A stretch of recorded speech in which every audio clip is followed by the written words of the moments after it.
Hello guys, welcome to my YouTube channel. मेरा नाम रवि है। आज के इस वीडियो में हम पाइथन में डेटा क्लासेस को एक्सप्लोर करेंगे।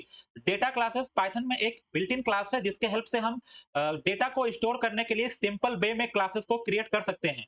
तो अगर हम पाइथन में कोई ऐसा क्लास क्रिएट कर रहे हैं जिसका मेजर जो एम है या गोल है कि हमें केवल उसको डेटा को स्टोर करने के लिए या कोई डेटा पॉइंट को स्टोर करने के लिए पर्टिकुलर एंटिटी का डेटा को स्टोर करने के लिए हम क्लास को क्रिएट कर रहे हैं, तो उसको डेटा क्लासेस के हेल्प से आसानी से सिंपल और कम लाइन के कोड में हम क्रिएट कर सकते हैं।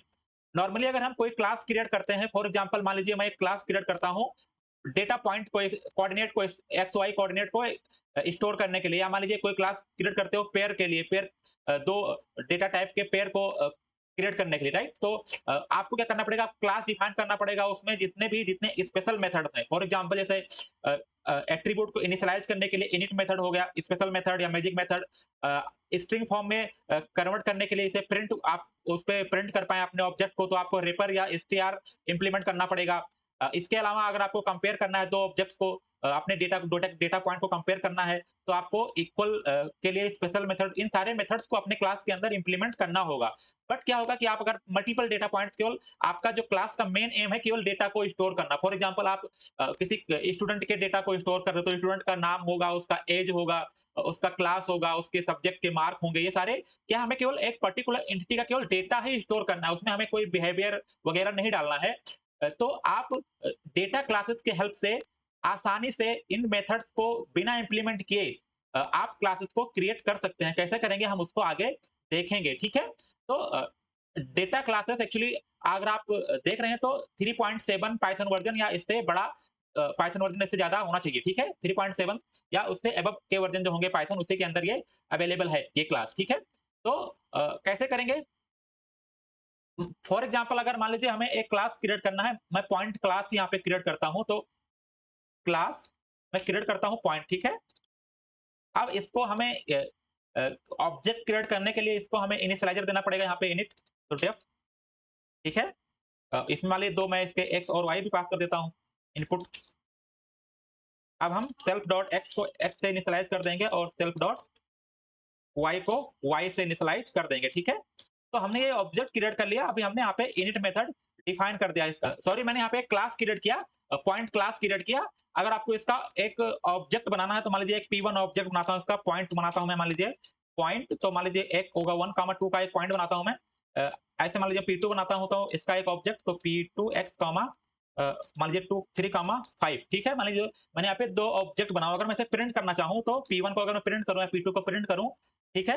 अगर मैं इसे रन करता हूँ कोड को, देखो यहाँ पे क्या मिलेगा, जो भी इसका डिफॉल्ट स्ट्रिंग फॉर्म है, जैसे इसका जो मेमोरी लोकेशन यहाँ पे देखो, पॉइंट क्लास जो है, ये ऑब्जेक्ट हमारा पॉइंट का एक ऑब्जेक्ट है और ये इस मेमोरी पे अभी क्रिएट हुआ है, क्योंकि अभी हम यहाँ पे इस पॉइंट को एक स्ट्रिंग फॉर्म में कन्वर्ट नहीं कर सकते हैं प्रिंट करते हुए, क्योंकि हमें यहाँ पे इसके लिए हमें अपने क्लास के अंदर str या रेपर, जो हमारा मैजिक मेथड है, स्पेशल मेथड है, उसको हमें इंप्लीमेंट करना पड़ेगा, ठीक है? ऐसे अगर हम चाहें तो यहाँ पे अगर P1 इक्वल टू P2 करना चाहें, ठीक है, दो को कंपेयर करना चाहें, ठीक है, तो इसका जो डिफॉल्ट इंप्लीमेंटेशन होगा जो कि ऑब्जेक्ट क्लास से आता है, राइट? क्योंकि सारा जो पाइथन में सब कुछ जो होता है, जितना भी क्लासेस होते हैं, वो सारे क्या होते हैं, इम्प्लिसिटली जो हमारा ऑब्जेक्ट क्लास होता है, ठीक है? ऑब्जेक्ट क्लास से क्या होते हैं, इनहेरिट होते हैं, तो वो सारा जो डिफॉल्ट इंप्लीमेंटेशन होता है वहीं से आता है, इनिट का और रिपर का, str का, जितने भी हैं, इक्वालिटी का। तो जो इक्वालिटी का डिफॉल्ट होता है वो क्या चेक करता है, मेमोरी लोकेशन। तो ये दोनों अलग अलग ऑब्जेक्ट हैं, दोनों की मेमोरी क्या होगी, आईडी अलग अलग होगी, इसलिए यहाँ पे क्या आ रहा है, फाल्स आ रहा है। अगर मैं इसको बराबर भी कर दूं, इसके डेटा को एक्स वाई को बराबर भी कर दूं, तो अभी क्या आएगा, ये फाल्स ही आएगा। देखो ये फाल्स ही आ रहा है। अगर आपको अपना कस्टम यहाँ पे इक्वालिटी डालना है कि अगर 2 पॉइंट एक्स और वाई बराबर हैं, एक्स इसका एक्स इसके एक्स के, और P2 का एक्स वाई P1 के वाई के बराबर है, तो ये दोनों पॉइंट क्या उनकी इक्वल होना चाहिए, मतलब सेम पॉइंट है, राइट? बट अभी हमने इसमें इसलिए इक्वलिटी जो इक्वल मेथड है, इसे आपको इंप्लीमेंट करना पड़ेगा इसमें। तो क्या करना पड़ेगा आपको इंप्लीमेंट, तो पहले मैं यहाँ पे रेपर को इंप्लीमेंट करता हूँ। मान लीजिए मैं रेपर को इंप्लीमेंट कर दूं, तो ये एक स्ट्रिंग रिटर्न करेगा, एफ फॉर्मेट से मैं मान लीजिए पॉइंट, और मान लीजिए जो हमारा एक्स होगा, एक्स इक्वल टू होगा सेल्फ डॉट एक्स, और जो वाई इक्वल टू होगा सेल्फ डॉट वाई, ठीक है? अभी मैं अगर प्रिंट करूंगा इसको, देखो तो ये पॉइंट हमारा यहाँ पे प्रिंट हो जाएगा। पॉइंट क्या है, एक्स इक्वल टू 1 और वाई इक्वल टू 2 ठीक है, ये हमारा एक्स वाई है, ठीक है। अभी मैं यहाँ पे इक्वल को भी इंप्लीमेंट कर सकता हूँ यहाँ पे, जिससे हम कंपेयर कर पाए। तो कंपेयर करेंगे तो दो ऑब्जेक्ट को कंपेयर करेंगे, एक जो हमारा सेल्फ ऑब्जेक्ट है, अभी हमारा करंट ऑब्जेक्ट है, और जो हम एक अदर ऑब्जेक्ट होगा मतलब P1 और P2। तो ये ट्रू कब होगा, दोनों बराबर कब होंगे, जब x1 x2 के बराबर हो, मतलब जो हमारा सेल्फ डॉट x1 है मतलब x है, ये अदर डॉट x के बराबर होगा, और जो सेल्फ डॉट y है ये अदर डॉट y के इक्वल होगा, तभी क्या होंगे, दोनों पॉइंट क्या होंगे, बराबर होंगे।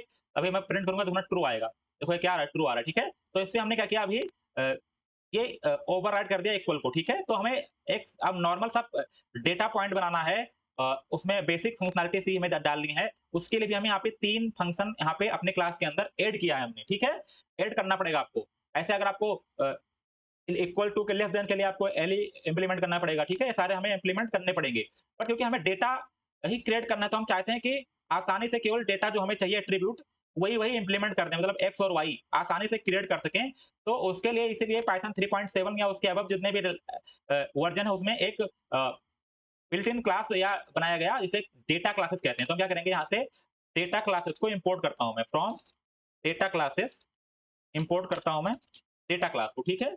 अब डेटा क्लास क्या करेगा, एक डेकोरेटर की तरह वर्क करेगा, और हमारे जो ऑब्जेक्ट होगा हम आसानी से क्रिएट, मतलब जो क्लास होगा डेटा डेटा क्लास होगा हम आसानी से क्रिएट कर सकते हैं। फॉर एग्जांपल कैसे क्रिएट करेंगे, मान लीजिए मैं इसी को अब डेटा क्लास की हेल्प से क्रिएट करता हूं। हमने इतना 10 प्लस लाइन कोड लिखना पड़ा यहाँ पे। अगर हमें इसी को क्रिएट करना है किसको यूज करके, डेटा क्लासेस को यूज करके करना है, तो सिंपल क्या करना है, मान लीजिए मैं क्लास क्रिएट करता हूँ पॉइंट, एक दूसरा नाम देता हूँ उसको एक्स वाई, ठीक है। इसमें भी हमारे सेम एट्रीब्यूट होंगे एक्स और वाई। सिंपल क्या करना है आपको, एक्स और उसके बाद मान लीजिए इंटीजर कोई होगा, वाई भी मान लीजिए इंटीजर होगा, और हमारा क्लास क्रिएट हो गया। बस हमें क्या करना है, यहाँ पे at the rate data class लगाना है, एक डेटा क्लास का डेकोरेटर ऐड कर देना है। हमको इनिट डिफाइन करने की जरूरत नहीं है, रिपर को डिफाइन करने की जरूरत नहीं है, हमें इक्वल भी डिफाइन करने की जरूरत नहीं है। तीनों मेथड जो आपका डेटा क्लासेस है वो ऑटोमेटिकली क्या कर देगा, इंप्लीमेंट कर देगा आपके क्लास के अंदर। आपको बस केवल डेटा पॉइंट जो जो आपको इसमें एट्रीब्यूट डालने हैं अपने क्लास के अंदर, वही केवल डिफाइन कर देना है एज ए हिंट नोटेशन की तरह। आप बाकी कुछ नहीं करना है, ठीक है। अगर मैं इसका ऑब्जेक्ट बनाऊं, ठीक है, मान लीजिए P1 बनाता हूं मैं यहाँ पे, इसको मैं कमेंट कर देता हूं, P1 बनाता हूं, तो पॉइंट एक्स वाई P1 वो मान लीजिए 2,4, ठीक है। P2 बनाता हूं मैं पॉइंट एक्स वाई 5,7, ठीक है। ये मैंने बनाया। अगर मैं प्रिंट करूं, देखना अभी हमें यहाँ पे कंस्ट्रक्टर बनाने की भी जरूरत नहीं, मतलब इनिट भी डिफाइन नहीं किया, फिर भी हम ऑब्जेक्ट यहाँ पे क्रिएट कर पा रहे हैं इसकी हेल्प से, ठीक है। तो अगर मैं इसको प्रिंट करूंगा, देखना अभी ऑटोमेटिकली क्या होगा, ऑटोमेटिकली इसने रिपर भी डिफाइन कर दिया। देखो हमने यहाँ पे रिपर डिफाइन नहीं किया था। अगर हम डिफाइन नहीं करेंगे रिपर इस क्लास में, तो क्या करेगा, ये केवल जो डिफॉल्ट होगा मेमोरी लोकेशन से प्रिंट करके आपको देगा। बट इसने क्या किया है, अभी रिपर भी डिफाइन कर दिया है। अगर मैं यहाँ पे P1 इक्वल टू P2 करूँ, P2 करूं, तो इसने इक्वालिटी फंक्शन को भी डिफाइन कर दिया। अगर यहाँ पे मैं दोनों को बराबर कर दूं, यहाँ पे P2 4 कर दूं, 2,4 कर दूं, तो ये क्या होगा, ऑटोमेटिकली क्या होगा, ट्रू आएगा, क्योंकि इसने इक्वल को भी डिफाइन कर दिया है। तो हमने जो हमारा 3 लाइन के कोड में हमने अपना डेटा क्लास, इस वाले को इतना बड़ा, ये सारे फंक्शन हमें डिफाइन करने की जरूरत नहीं है। तो अगर एक डेटा पॉइंट के लिए इतना है, तो अगर आप 10 जगह 10 क्लास ऐसा क्रिएट कर रहे हैं जो कि केवल डेटा को स्टोर करना है, केवल फीचर डालने हैं उसमें, तो आपके कितनी लाइन कोड सेव होगा, और आपका रीडेबिलिटी भी कोड की अच्छी होगी, कॉन्साइज कोड होगा आपका। तो सारे क्या है, इसके एडवांटेज हैं। बट आपको ध्यान देना है कि अगर आपका कोड क्लास काफी कॉम्प्लेक्स है, बहुत सारे उसमें मेथड भी हैं, काफी कॉम्प्लेक्स क्लास है, मतलब काफी सारे लॉजिक उसमें यूज हो रहे हैं, तो आप सारे को इंप्लीमेंट कीजिए, आप डेटा क्लास को यूज ना कीजिए। तो आप रिकमेंडेड ये है कि आपको अगर छोटा सा केवल डेटा पॉइंट क्रिएट करना है, मान लीजिए हमें यहाँ पे एक पेयर क्रिएट करना होता है, एक्स वाई पेयर बनाना है हमें, ठीक है। तो आप क्या करते, तब आप डेटा क्लास की हेल्प से आसानी से क्रिएट कर सकते थे, ठीक है। जैसे C++ में स्ट्रक्ट होता है, स्ट्रक्चर्स होते हैं, right, data multiple data point को एक एक जगह ऑर्गेनाइज करने के लिए। तो आप इस तरह से, अगर आपका कोई डेटा को ही स्टोर करने के लिए मेन एम है, तो आप डेटा क्लास को क्रिएट कर सकते हैं। इसमें और भी सारे सारे फीचर्स होते हैं। फॉर एग्जांपल इसमें एक फील्ड भी करके एक होता है मेथड, जिसके हेल्प से आप क्या कर सकते हैं, अपने फील्ड को यहाँ पे डिफॉल्ट वैल्यू भी प्रोवाइड कर सकते हैं। मान लीजिए यहाँ पे डिफॉल्ट वैल्यू देना है हमें, तो ये क्या है, इनिट है, इंट है। इसके बाद इसे हम मान लीजिए फील्ड की तरह के डिफाइन करना है, तो आप डिफॉल्ट वैल्यू, देखो मैंने यहाँ पे जैसे किया फील्ड, तो बहुत सारे इसमें ऑप्शन है। देखो डिफॉल्ट वैल्यू दे सकते हैं आप, ठीक है। आप चाहे तो रिपर को फॉल्स कर सकते हैं, रिपर सेट कर सकते हैं यहाँ पे कि रिपर में क्या डालना है। रिपर को अगर फाल्स कर देंगे तो जब आप प्रिंट करेंगे तो एक्स नहीं आएगा या वाई नहीं आएगा, ठीक है। अगर मैं यहाँ पे फील्ड को मैं क्या करता हूँ, डिफ़ॉल्ट वैल्यू देता हूँ। मान लीजिए y की डिफ़ॉल्ट वैल्यू क्या है, -10, ठीक है। अगर मैं यहाँ पे अब y की वैल्यू नहीं दूँगा, मान लीजिए यहाँ पे y की वैल्यू मैं नहीं दे रहा हूँ, तो ये क्या लगेगा, ऑटोमेटिकली क्या होगा, डिफ़ॉल्ट वैल्यू ही ले लेगा। जैसे हम इनिट में डिफाइन करते हैं ना डिफ़ॉल्ट वैल्यू, वैसे ही सेम। तो देखो यहाँ पे मैंने प्रिंट करता हूँ, अगर मैं यहाँ पे p1 को प्रिंट करता हूँ, देखना ये क्या हो रहा है, y की वैल्यू डिफ़ॉल्ट वैल्यू भी यहाँ से ले रहा है, ठीक है। तो इस तरह से अगर आप चाहें तो इस क्लास को इम्यूटेबल क्लास भी बना सकते हैं। कैसे इम्यूटेबल, मतलब कि जो आपका क्लास का एट्रीब्यूट की वैल्यू होगा वो आप यहाँ से सेट नहीं, एक बार आपने ऑब्जेक्ट क्रिएट कर दिया तो आप उसको दोबारा रीसेट नहीं कर पाएंगे, ठीक है। मतलब अगर आपने एक पॉइंट बना दिया, मान लीजिए यहाँ पे 2,3, मान लीजिए आपने एक पॉइंट बना दिया 2,3, तो अगर आप चाहें कि p1.x को मैं चेंज कर दूं, ठीक है। मान लीजिए मैं x को मैं 4 कर दे रहा हूं, ठीक है। तो अगर आपका क्लास म्यूटेबल होगा तो ये हो जाएगा, राइट, सेट हो जाएगा, क्योंकि सेटर मेथड डिफाइन होंगे ऑटोमेटिकली। बट अगर इसको आप इम्यूटेबल कर देंगे तो आप इस सेट को, अब ये देखो मैं एग्जीक्यूट करूंगा अगर, तो देखना ये एग्जीक्यूट होगा, x की वैल्यू 4 हो गई चेंज होकर, ठीक है। बट अगर मैं यहाँ पे क्या करता हूँ, फ्रोजन इक्वल टू ट्रू कर देता हूँ, अभी फ्रोजन इक्वल टू मैंने ट्रू कर दिया, तो देखो यहाँ पे हमें वार्निंग मिलने लगी कि जो पॉइंट एक्स वाई ऑब्जेक्ट है ये क्या है, केवल रीड ओनली है। मतलब इसे आप केवल प्रिंट कर सकते हैं, रीड कर सकते हैं, राइट या मतलब ओवरराइट नहीं कर सकते हैं वैल्यू को। अगर मैं रन करूंगा, देखना यहाँ पे क्या एक एरर आएगा, data classes frozen instance error, क्योंकि ये क्लास क्या आपका फ्रोजन है, मतलब इम्यूटेबल हो गया है। तो इस तरह से आप क्लास को अपने इम्यूटेबल भी बना सकते हैं, ठीक है। सिमिलरली अगर मैं यहाँ पे रिपर को मैं फाल्स कर दूं, ठीक है, कि हमें इसको जब रिपर में ऐड नहीं करना है, ठीक है। जब हम रिफर करते हैं तो क्या-क्या आता है, अगर यहाँ पे मैं फाल्स कर दूँगा, मैं अगर प्रिंट करूँगा इसको, ठीक है। अभी मैं प्रिंट करूँगा, देखना y यहाँ पे नहीं आएगा, केवल x ही आ रहा है, राइट, क्योंकि हमने x रिफर से y को हटा दिया है, फाल्स कर दिया है। तो इस तरह से आप बहुत सारी चीज़ें और भी कर सकते हैं, बट बेसिक जो है, आप डेटा को कैसे करना चाहते हैं, रिप्रेजेंट करना चाहते हैं, आपको एट्रीब्यूट ही केवल डालना है अपने क्लास के अंदर, बस। मैं यहाँ पे एक क्लास और क्रिएट करके दिखाऊँ, अगर मैं मान लीजिए एक मैं स्टूडेंट क्लास क्रिएट करता हूँ यहाँ पे, क्लास स्टूडेंट, ठीक है। और मान लीजिए इसमें हमें क्या देना है, नेम देना है। तो नेम क्या होगा, str होगा, ठीक है। उसके बाद मान लीजिए एज देना है, तो एज क्या होगा, इंटीजर होगा कुछ या फ्लोट होगा।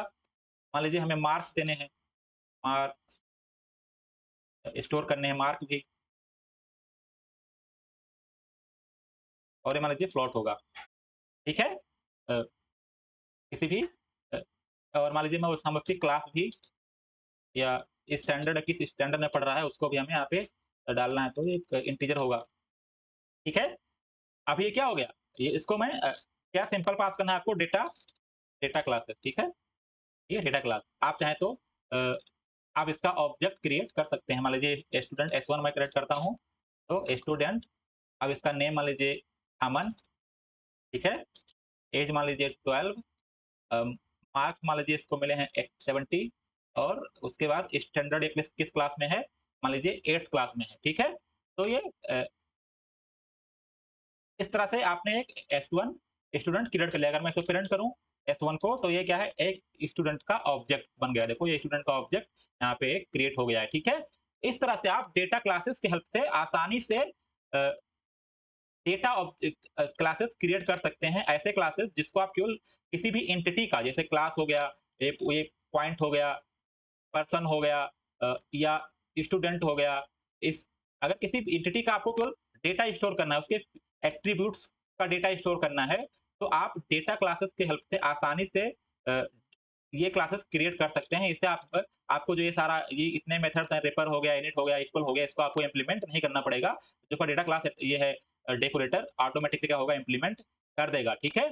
तो इस तरह से आप इसको ओवरराइड भी कर, मतलब इसको आप इनहेरिटेंस में भी यूज कर सकते हैं। आप इसको और भी एक्सप्लोर कर सकते हैं, ठीक है। मान लीजिए मैं यहाँ पे एक क्लास क्रिएट करता, पर्सन क्लास, ठीक है।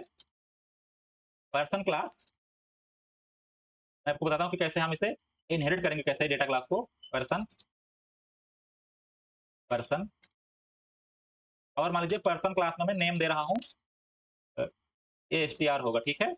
और ये पर्सन होगा तो इसका मान लीजिए एज भी होगा, ठीक है। एज क्या है, मान लीजिए इंटीजर है, ठीक है। ये इसको मैं क्या बना देता हूँ, डेटा क्लास। क्या बना दे रहा हूँ मैं, डेटा क्लास। अब मैं स्टूडेंट को क्या करता हूँ, पर्सन से इनहेरिट करता हूँ, मतलब पर्सन क्लास को यहाँ पे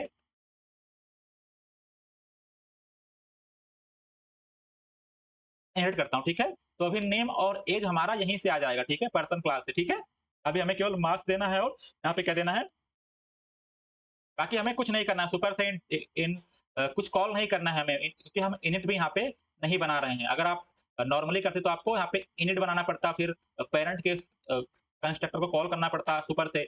वो सब हमें यहाँ पे नहीं करना है, बट केवल आपको यहाँ पे एक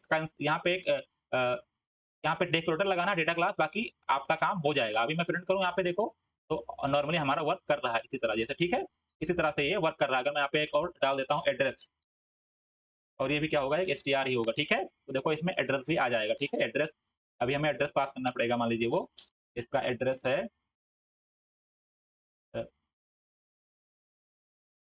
एड्रेस थर्ड नंबर पे एड्रेस आएगा। मान लीजिए एड्रेस है एक्स वाई जेड, ठीक है।